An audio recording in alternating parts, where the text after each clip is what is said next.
स्वामी, आपण ऐकलंय का? होय पार्वती. आपल्या गणेशाची येण्याची वेळ झाली आहे. ते कधीही कैलासावर येऊ शकतात. होय पार्वती. आम्ही ऐकतोय गणेशाचा पृथ्वीवर चाललेला जयघोष.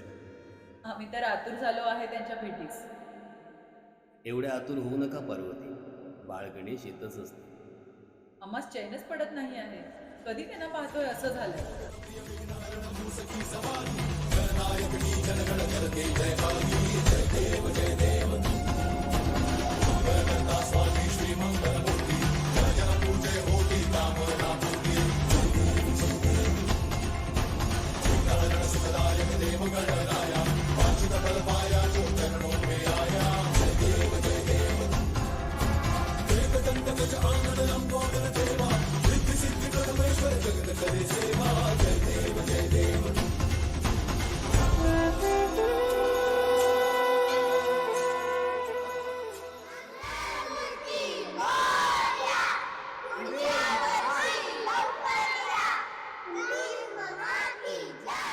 स्वामी स्वामी स्वामी स्वामी कुठात तुम्ही स्वामी गणपती मोरया मंगलमूर्ती मोरया उंदीर मामा की जय मला बाबा बोलले स्वामी. काय मूषक, आपली स्वारी फार आनंदात दिसते. हो सृष्टी निर्माता, आपण तर सर्वच जाणता, आपणापासून काही लपून राहू शकत नाही. पार्वती, बाळ गणेश फार चिंतित आहे. तर त्यांच्यासाठी गोड मोदक बनवा, जेणेकरून त्यांची चिंता कमी होईल. स्वामी, चिंतेचं कारण? आता ते आल्यावरही तुम्ही त्यांनाच विचारा. हो स्वामी. मूषक, आमचे पुत्र गणेश कुठे राहिले? ते अजून का नाही आले? ते येतच आहेत ना ते, आम्ही पळत पुढे आलो, ते पहा आलेच. घ्या, आपली प्रतीक्षा संपली पार्वती. बाळ गणेशाचे आगमन झाले आहे. मग करताय ना त्यांचं स्वागत. मूषक, आपण का हसताय? काही कळेल का आम्हाला? का हसताय तुम्ही? माते, आपणच पाहा ना त्यांची अवस्था, त्यांच्या भक्तांनी काय केलं आहे त्यांचे.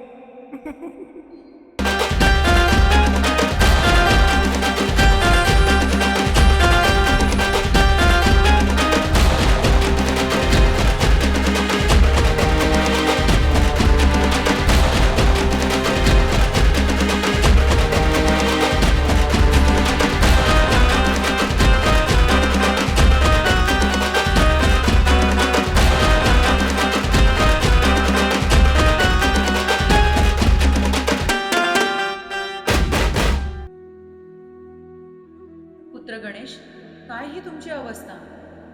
तुम्ही प्रसन्न नाही दिसत आम्हास. तुमचे विसर्जन तर अगदी जल्लोषात झाले आहे. प्रसन्न कसा असेल माते? काय झाले पुत्र?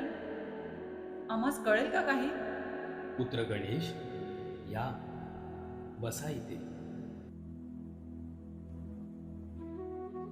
पुत्र गणेश, आपण विघ्नहर्ता आहात आणि संपूर्ण सृष्टीचे प्रथम देवता आहात, तरी सुद्धा चिंतित. पुत्र गणेश, असे चिंतित राहू नका. आमची काळजी वाढू लागली आहे. काय झाले आहे? काय सांगू आपणास? पहिल्यासारखी भक्ती, श्रद्धा राहिली नाही आहे मानवामध्ये.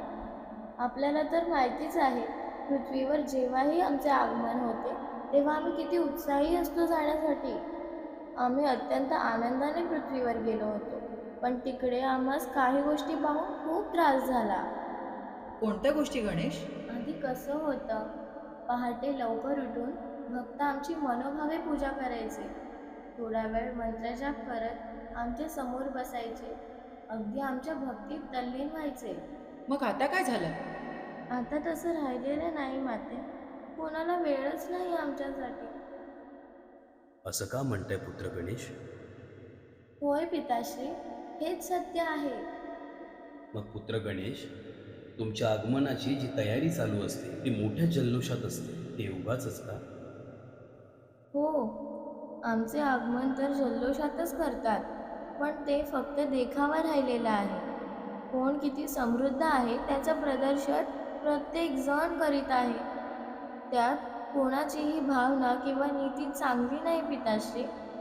आणि माझ्या दर्शनासाठी तर चक्क काही ठिकाणी धन स्वीकारले जाते. पुत्र गणेश, एक घोर कलियुग आहे. इथे असंच होणार. इतकंच नाही पिताश्री, बऱ्याच ठिकाणी तर भक्त मनोभावित दर्शनाला येतात. तासन तास दिवस रात्र आमच्या दर्शनास उभे असतात, पण त्यांना साधं डोळे भरून आमच्याकडे पाहताही येत नाही. त्यांना नीट दर्शन न देता बाजूला केले जाते आणि त्यांच्याच बाजूला धनवान मनुष्य धन देऊन आरामात दर्शन करू शकतो. असं का पिताश्री? पुत्र, इतक्या छोट्या गोष्टीसाठी आपण नाराज आहात का? आम्हाला सविस्तर सांगाल का आपणास काय म्हणायचे आहे ते? खूपच अधर्म सुरू आहे आणि अक्षम्य असे गुन्हे घडत आहेत पृथ्वीवर. मला आपणास काही दाखवायचे आहे. आज्ञा असावी पिताश्री.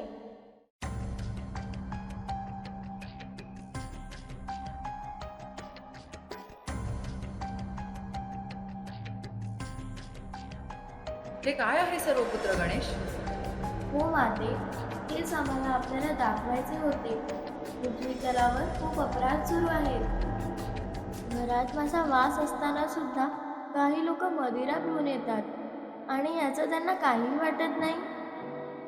आज मदिरेला इतके महत्त्व आले आहे का की मनुष्य आपला संसार धुळीस मिटवत आहे. भगवंताचे नामस्मरण सुद्धा करायचं विसरला आहे आणि आपल्या घरात वर्षातून एकदा माझे आगमन झाले आहे याचेही त्याला भान राहिले नाही. किती लाजिरवाणी गोष्ट आहे ही.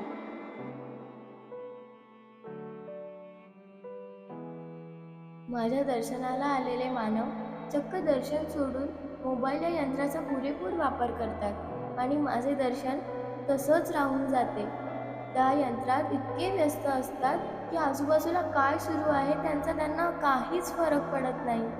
उलट त्या यंत्रापायी मंदबुद्धी होऊ लागले आहेत. स्वतःचं वर्चस्व दाखवण्यासाठी मनुष्याला माझी आकृती जितकी मोठी घडवता येईल तितकी मोठी घडवतो, पण विसर्जनाच्या वेळी मात्र आमच्या आकृतीला तोडलं जात आहे, जलाशयात अयोग्यरित्या फेकलं जात आहे. माते, आपल्या मळापासून आम्हाला जन्म दिलाय तुम्ही, मग मनुष्य मातीचा उपयोग का नाही करत आमच्या आकृती घडवण्यात? आमची आकृती घडवण्यासाठी ज्या पदार्थाचा मनुष्य उपयोग करत आहे त्यामुळे सृष्टीचे सौंदर्य नाहीसे होत आहे आणि जलचर प्राणी जे समुद्रातच राहतात त्यांची मोठ्या प्रमाणात हानी होत आहे. आधी आमच्या विसर्जनाला भक्त भावुक व्हायचा. आम्हाला निरोप देताना त्यांचे डोळे पाणावलेले असायचे. भजन अभंग गात आम्हाला निरोप द्यायचे. पण आता ते मोठ्या आवाजात अश्लील गाण्यांवर नाचतात, मदिरा पिऊन धिंगाणा घालतात. खूप वाईट वाटते आम्हाला तेव्हा. आपणच सांगावे, का हे योग्य आहे पिताश्री? कदापि योग्य नाही पुत्र गणेश. तो मेरी बात सुननी पड़ेगी, नहीं तो तुझे मैं यहीं मारूंगा, समझी तू? ये भावना, भय, डर महसूस होता है अपनी गर्ल्स को और अपनी बच्चियों को लेके। भयानक, दर्दनाक, शर्मनाक, insecurity. Terror. It shakens me. I would say it's a shame. So I feel disappointed. I feel really terrified for the ladies out there. डर भी है एंड आई फील दैट गुस्सा भी है. गुस्सा उन लोगों पे कम आता है जिन्होंने क्या है, गुस्सा अपने कानून पे ज़्यादा आता है. गणेश, काय झालं आहे? आपण बोलता बोलता अचानक का थांबला आहात आणि इतका कसला विचार करतात? बाळ गणेश, पुत्र गणेश. पुत्र गणेश, पुत्र गणेश. एका पित्याने आपली कन्या गमावली आहे. त्यांनी आमच्याकडे साकडं घातले आहे की त्यांच्या कन्येला न्याय मिळत नाही तोपर्यंत ते भोजन ग्रहण करणार नाही. आम्ही न्यायदेवता आहोत, परंतु आम्ही कोणाला शिक्षा देऊ शकत नाही, कारण सर्व भक्त माझ्यासाठी सारखे आहेत. पण मानवाने मला खूप मोठ्या अडचणीत टाकले आहे. मी सर्वांची दुःख दूर करतो, पण मानवाने मला खूप जास्त दुःखी केलंय पिताश्री. कारण आत्ताचे मानव कोणाचंच ऐकत नाही, खुद्द माझं सुद्धा नाही. आता मी पृथ्वी तलावर जाणार नाही, परत कधीच जाणार नाही. माझे भक्त किती ओरडले तरी मी जाणार नाही. त्यांना मी नको आहे ना, त्यांनी माझा घोर अपमान केला. आता मी तिथे कधीच जाणार नाही.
हे अधर्मी मानवा सावध व्हा, अन्यथा माझे तिसरे नेत्र जर उघडले तर संपूर्ण सृष्टीचा सर्वनाश होईल आणि त्यात अपराधांसोबत निरापराध पण जाळून भस्म होतील.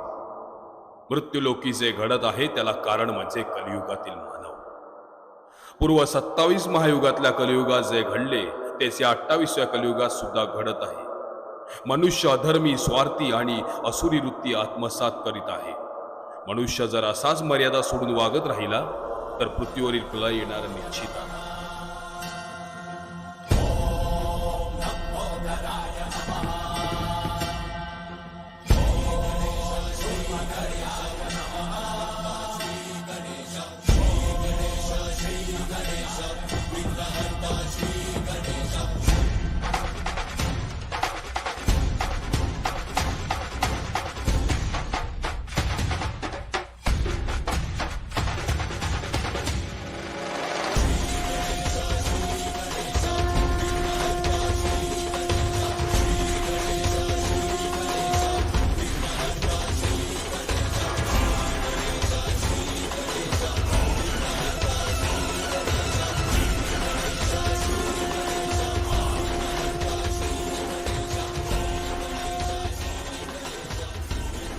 गणपती बाप्पा मोरया, मंगल मूर्ती मोरया. नमस्कार मित्रांनो, विसरला नाही ना आपल्या चॅनलला. आज आम्ही नवीन विषय आपल्या पुढे घेऊन आलो आहोत. तुम्ही पाहिलाच असेल तर आपले मत, आपल्या प्रतिक्रिया कमेंट बॉक्स मध्ये कळवा. आणि हो, लाईक करा, शेअर करा आणि सबस्क्राईब करा. आणि पुढच्या सरप्राईज साठी तयार राहा.